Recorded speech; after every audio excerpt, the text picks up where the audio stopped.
Muy buenas tardes, queridos oyentes. Bienvenidos de nuevo a su programa Revista Unión Radio y el segmento Frases que dan vida.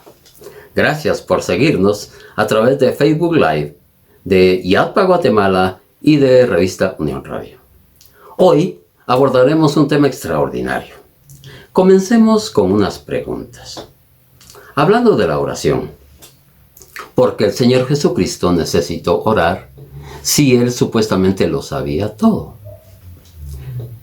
¿O es acaso la oración su fuente de poder para superar una tendencia irrefrenable al mal como la nuestra? Si al contrario, no tiene esa inclinación, ¿qué sentido tiene entonces la oración para el Señor Jesucristo? ¿En qué sentido se parece la experiencia humana de Jesús a la nuestra? ¿Qué podemos aprender de sus oraciones? El libro Las oraciones de mi maestro, escrito por Ricardo Betancourt, que también es el autor de la matutina Las grandes oraciones en la Biblia. El pastor Alejandro Bullón escribió el prólogo del libro Las oraciones de mi maestro. Lo describe así. Su libro es Cristología profunda y literatura bella. En el programa Frases que dan vida de esta tarde, tendremos al pastor Carlos Peraza. El pastor Peraza va a compartir con nosotros un inspirador mensaje basado en los hallazgos que él tuvo en la lectura de este libro. Prestemos atención a este maravilloso mensaje. Es un gusto en esta oportunidad poder dirigirme a ti a través de este tema que será expuesto en esta oportunidad. Quiero invitarte para que juntos podamos reflexionar en esta oportunidad en un tema de mucha importancia que a través de la Biblia se nos amplifica de una manera correcta y adecuada. La oración es un tema indispensable en la vida del creyente. La oración es un tema que abarca experiencias en nuestro diario vivir que nos llevan a la reflexión, al crecimiento y al desarrollo de la vida espiritual. Pero en la Biblia nosotros encontramos en realidad una revelación correcta a través de la persona de Jesús en cuanto al tema, en cuanto al hábito y en cuanto a la actitud de la oración. ¿Sabes? Jesús, el Señor de la vida, enseñaba a los hombres y mujeres que el secreto de la vida victoriosa está en la oración realmente. Y entonces su principal lección, cómo salir del imperio de la muerte y entrar al reino de la vida, era uno de los temas en su vida diaria y en el ministerio público que él desarrolló en esta tierra.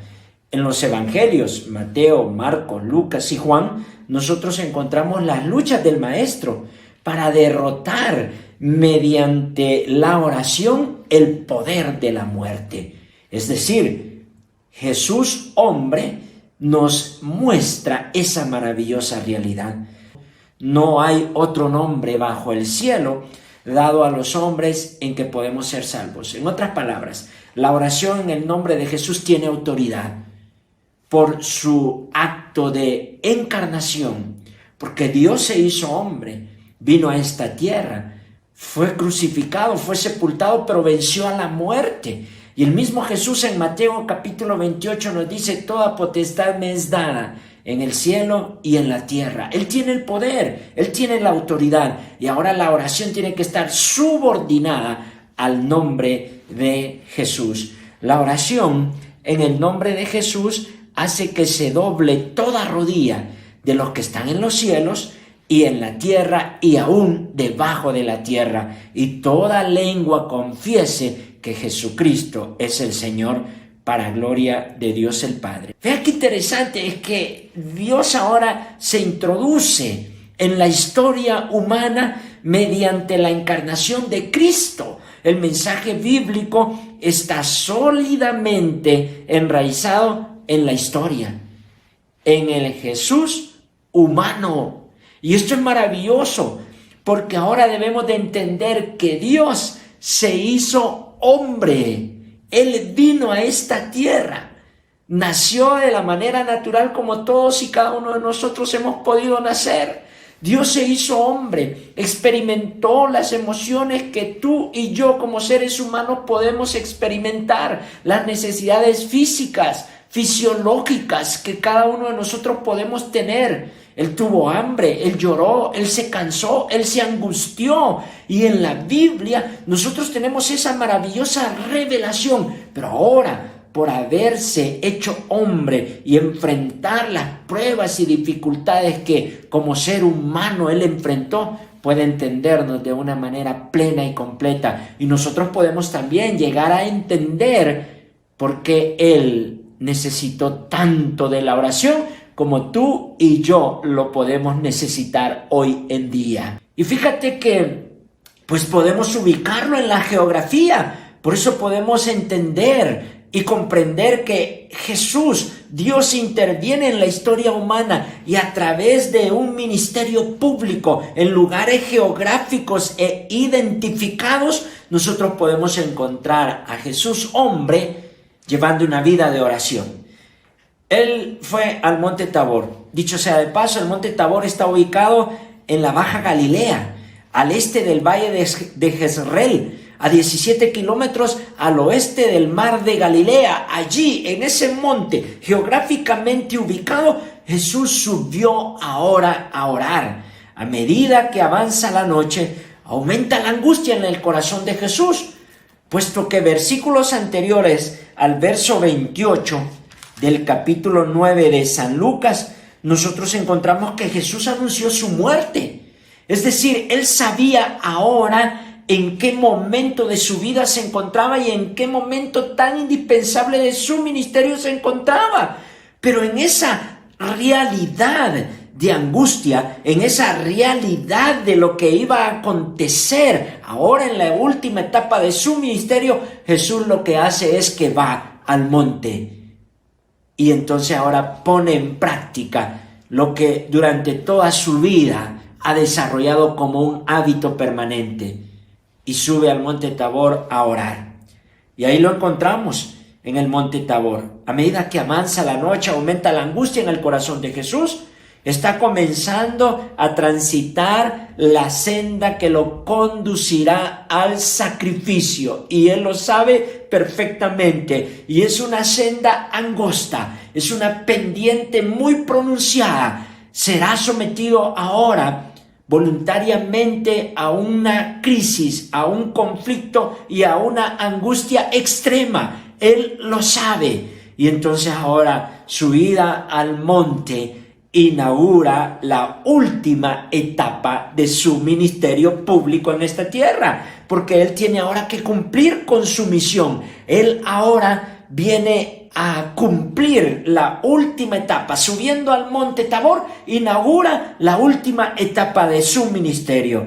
Ahora, en esa realidad, necesita más que nunca la fuerza que proviene del Padre. ¿Y a dónde va a encontrar esa fuerza? ¿A dónde puede él tener acceso a la fuente de poder que proviene del Padre para resistir, para avanzar con pie firme en la senda, en la última etapa de su ministerio? ¿Y saben qué pasa? Y aquí vemos la humanidad de Jesús en realidad. Y eso es importante que tú lo comprendas, porque Jesús es Dios, se hizo hombre, y en su humanidad Él te puede entender en medio de la angustia, en medio de la aflicción que tú puedas estar enfrentando, que hayas pasado o que tendrás que pasar por las diferentes circunstancias que nos rodean en este mundo y en esta senda tenebrosa, en un mundo de inestabilidad, de crisis y adversidad. Jesús lo sabe. Y fíjate que ahí lo encontramos en Lucas capítulo 9, al Jesús humano. Le pide a sus amigos, a Pedro, Juan y Santiago, que lo acompañen en oración. Él necesita también el apoyo de sus amigos en oración. Él mismo no va a descuidar su oración personal, pero el Jesús humano también necesita de la oración de sus amigos, que le puedan ayudar, que le puedan apoyar en oración. Él mismo está determinado ahora al venir al Monte Tabor y empezar e inaugurar la última parte de su ministerio, decidido a estar en comunión con el Padre, a seguir cultivando, desarrollando y practicando el hábito de la oración, pero también necesita de la oración de sus amigos. En algún momento en tu vida has presentado esta misma realidad y experiencia personal. Le pedimos a nuestros amigos, a nuestros conocidos, a personas de confianza, a nuestros líderes espirituales dentro de la comunidad religiosa a la que pertenecemos: por favor, ore por mí, por favor, apóyeme en oración. Jesús mismo lo hizo con Pedro, Juan y Santiago. Le pide que lo acompañen en oración. Y entonces ahora Jesús, a pesar que él pidió que le acompañasen en oración estos tres amigos, él no evadió su responsabilidad ni descuidó el hábito de su oración personal. Apreciado hermano, amigo, allí donde tú te encuentres, es bueno pedir oración a nuestros amigos. Es bueno recibir ese respaldo y ese apoyo de parte de ellos y que oren por nosotros. Pero también es muy importante que aunque haya amigos que puedan orar por nosotros mismos no descuidemos nuestra oración personal. Jesús subió al Monte Tabor, pidió a Pedro, Juan y Santiago que lo acompañasen en oración, pero él mismo también venía ahora a dedicar tiempo a su oración personal. Y entonces, mira lo que pasa. Si tú puedes venir conmigo aquí en la Biblia, en Lucas 9:28, dice: aconteció como 8 días después de estas palabras que tomó a Pedro, a Juan y a Jacobo y subió al monte a orar. Y entre tanto que oraba, le aparecía de su rostro, la apariencia de su rostro se hizo otra, y su vestido blanco y resplandeciente. Y aquí 2 varones que hablaban con él, los cuales eran Moisés y Elías, quienes aparecieron rodeados de gloria y hablaban de su partida, que iba Jesús a cumplir en Jerusalén. Y Pedro y los que estaban con él estaban rendidos de sueño, mas permaneciendo despiertos, vieron la gloria de Jesús y a los 2 varones que estaban con él. Y sucedió, dice, que apartándose ellos de él, Pedro dijo a Jesús: Maestro bueno, es para nosotros que estemos aquí y hagamos 3 enramadas, una para ti, una para Moisés y una para Elías, no sabiendo lo que decía. Vean qué interesante. Entonces tenemos la escena ahí registrada. Un lugar específico geográficamente hablando en Lucas capítulo 9, versículo 28 al 36. El relato nos dice que cuando ellos subieron al monte y Jesús fue a orar al monte Tabor, aparecieron en la escena, en la oración ahí con Cristo, aparecieron 2 personajes bíblicos del Antiguo Testamento. Aparece Moisés como el gran legislador, que lo encontramos ahí en el Antiguo Testamento, y aparece Elías, el gran profeta. Vean qué interesante, porque Jesús sube al monte a orar, viene a la fuente de poder que es su Padre. Ahora él dedica tiempo para la oración, y entonces ahora aparece Moisés y Elías, el gran legislador y el gran profeta. Ellos simbolizan la ley y los profetas, que constituyen el sentido último de todo el Antiguo Testamento, como si todo lo escrito en la historia de Israel hasta ese entonces ahora encontrara su verdadero significado en el encuentro que aquellos 2 hombres tienen con el Cristo transfigurado.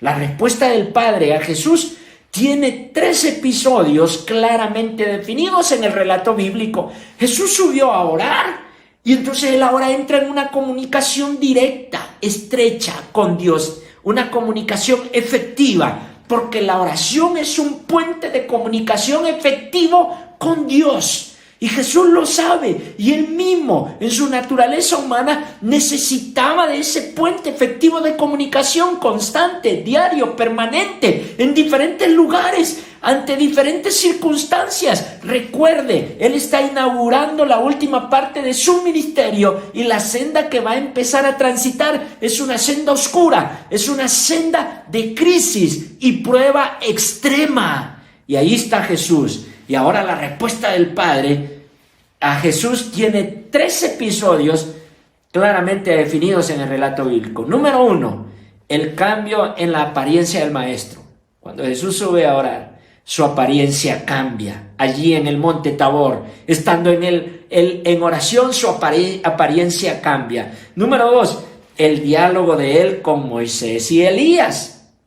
Y número 3, la voz que escucha desde la nube con un consejo divino. Fíjese qué interesante es esta dinámica. La respuesta del Padre ahora tiene estos 3 episodios. Número 1, la apariencia del Maestro cambia. Número 2, el diálogo con Moisés y Elías. Y número 3, la voz que se escucha desde la nube con un consejo divino.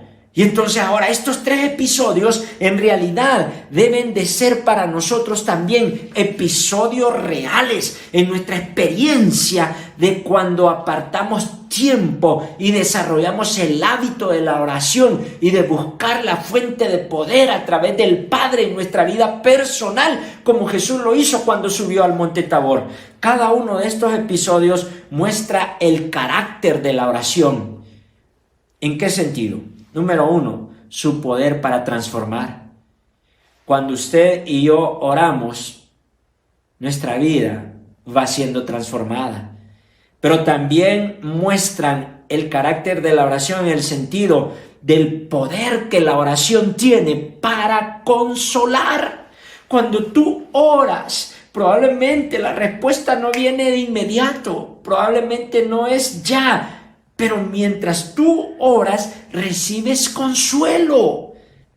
Mientras tú oras, la vida es transformada. Y número 3, el carácter de la oración en estos 3 episodios se presenta también como el poder que la oración tiene para orientar, para dirigir la vida del creyente, así como fue en la experiencia de Jesús en el monte Tabor cuando subió con Pedro, con Santiago y con Juan, y él dedica tiempo en ese monte para orar, y entonces ahora se presenta el Padre en estos 3 episodios que también nos muestran en 3 facetas el carácter de la oración. Entonces analicémoslo brevemente. Número 1, la oración transformadora.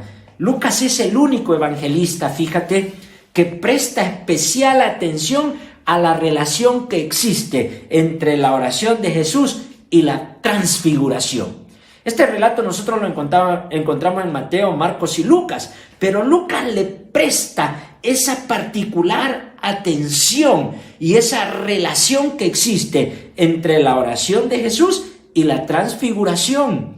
Y entre tanto que Jesús oraba, dice así el evangelista, inspirado por el Espíritu Santo, la apariencia de su rostro se hizo otra. Mientras Jesús oraba, su apariencia cambiaba. Cuando más auténtica sea nuestra plegaria, más brillará nuestro rostro. Debemos de venir con una actitud auténtica delante de aquel que conoce y entiende todo lo de nuestra vida.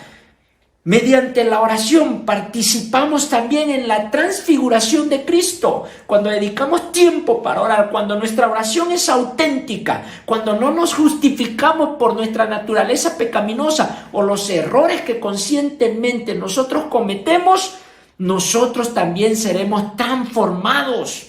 Mediante la oración participamos de esa transfiguración de Cristo. La oración de Jesús en el monte nos enseña además que una plegaria es más que peticiones. Orar es más que peticiones. La esencia de la oración no descansa en nuestras palabras humanas ni en nuestras peticiones. La calidad de nuestras oraciones dependerá del motivo que la originan. Si oramos como aquel fariseo, tú te recuerdas de esa parábola, cuya mirada estaba en su perfecta conducta, Esa oración no irá más del umbral de nuestra mirada terrenal. Debemos de ser honestos y sinceros con Dios. Debemos de ser auténticos al momento de orar. ¿Me preocupa más mi conducta que mi conciencia al momento de orar? Puedes preguntarte eso. El cuidado de mis acciones más que mi relación con Dios a través de la oración. Ocupémonos más en mi relación con Dios a través de la oración que en el cuidado de mis acciones. Cuando yo estoy ocupado en mi relación con Dios a través de la oración, mis acciones serán un resultado de... Y no nos preocupemos tanto entonces por las acciones, sino más por mi relación con Dios a través de la oración. La transformación de nuestra vida nace en la oración sincera, como respuesta al llamado de Dios en nuestro corazón. Y entonces ahora viene esa transformación, así como sucedió con Jesús allá en el Monte Tabor, cuando se unió por medio de la oración a la fuente de poder del Padre. Ahora Él fue transfigurado. Así Dios, a través de la oración, también desea transfigurar nuestra vida, transformarnos a su imagen y semejanza. Pero también podemos ver en ese episodio, en el segundo episodio, el carácter de la oración, podemos ver la oración consoladora. Lucas es el único de los evangelistas que registra el tema que hablan Jesús, Moisés y Elías. Unos días antes, el maestro ha abordado este asunto con sus discípulos, la certeza de su muerte vicaria. Él les ha hablado antes de subir al Monte Tabor que él tiene que ir a morir a la cruz del Calvario. Y entonces ahora Moisés y Elías, que son las primicias de los que vencerían la muerte gracias al sacrificio de Cristo, se presentan en aquel momento para sostenerlo en el propósito final de su vida. El texto de Lucas nos brinda en el original griego una palabra muy significativa que dice así: y hablaban sobre la partida. Es decir, Moisés, Elías hablaban con Jesús acerca de la partida. Esa palabra partida en el griego es el éxodo de Jesús de este mundo, lo cual estaba a punto de cumplirse en Jerusalén. Él iba ahora a empezar un éxodo hacia Jerusalén, hacia la cruz del Calvario, hacia su muerte vicaria, para que usted y yo ahora tengamos salvación y vida eterna. Esto implica que con su muerte y resurrección, Jesús encabezaría el éxodo del pueblo de Dios. Por Cristo, la vida se torna en un verdadero éxodo hacia la eternidad. Es la salida de la tierra de la esclavitud. Gracias a Cristo hay esperanza e inmortalidad. Y entonces ahora Moisés y Elías vienen a reconfortarlo con esta maravillosa realidad que él tiene que seguir ese éxodo, emprender ese éxodo y encabezar ese éxodo que va a traer como resultado a la humanidad hacia la eternidad. Y él recibe esas palabras de aliento y de fortaleza allí en el Monte Tabor, en su comunión, en su momento de oración con el Padre. Y número 3, para terminar, la oración que escucha a Jesús. Ustedes se recuerdan, y si leemos ahí en el relato, que hubo una nube que los cubrió y entonces se oyó una voz del cielo que decía: este es mi Hijo amado, a él oíd. Finalmente, la nube oculta a Cristo. Moisés y Elías desaparecen. Luego el texto bíblico dice estas palabras: cuando la voz terminó de hablar, Jesús estaba allí solo. Él estaba solo en su naturaleza divina como Hijo de Dios. Él estaba solo en su naturaleza humana como Hijo del Hombre. Él es la única voz de Dios para los hombres. Y a través de la oración, usted y yo podemos escuchar esa maravillosa voz. Este es el sentido del consejo divino, de acuerdo a lo que dice el verso 35 en Lucas capítulo 9. Escúchenlo a Él. Mi hermano, en la oración sí hay que presentar nuestras peticiones, nuestros agradecimientos, nuestras preocupaciones, pero también hay que prestar tiempo para escuchar a la voz de Jesús. Dejemos que Jesús hable, dejemos que Jesús nos hable, nos oriente y nos guíe qué es lo que tenemos que hacer. La declaración, este es mi Hijo amado, expresa la ininterrumpida comunión que hay entre el Hijo y el Padre, esa comunión de amor entre Cristo y el Padre. Jesús es el único digno de ser escuchado. Pablo se refiere a él como Jesucristo hombre, por lo cual Jesús no nos es extraño. Él conoce tus luchas, Él conoce tus pruebas, Él conoce tus dificultades, Él conoce la senda que tú estás transitando y Él desea que le busques en oración. ¿Para qué?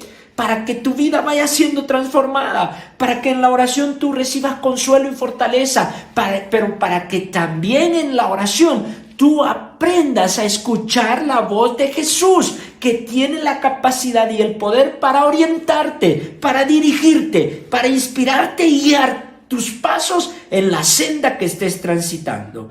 Cristo venció siendo plenamente humano. Por eso Él es primeramente nuestro Salvador y luego nuestro modelo moral al que debemos imitar y escuchar. La voz del Padre en el monte de la transfiguración nos pide que escuchemos la voz de Cristo en nuestro corazón. En tu momento de oración, en tu momento de devoción personal, preséntate a Él con una oración auténtica.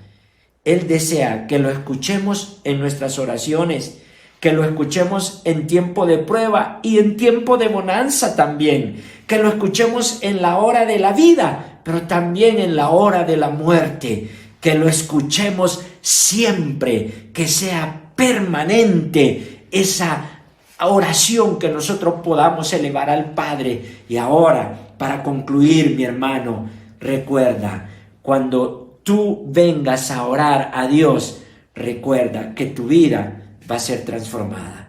Recuerda que tú recibirás consuelo y no se te olvide que al orar tú debes de aprender a escuchar la voz de Jesús en tu vida. Quiero decirte algo. Esta reflexión que he presentado en esta oportunidad la tomé de este libro, Las oraciones de mi maestro, escrito por Ricardo Betancourt, escritor, editor, poeta y filósofo. Es el director de publicaciones, internaciones de la editorial Pacific Press. Y de allí de este libro, tomé la reflexión para esta oportunidad. Tú quieres ahora conocer las oraciones de mi maestro, de Jesús, un recorrido, dice, por las emociones de Cristo.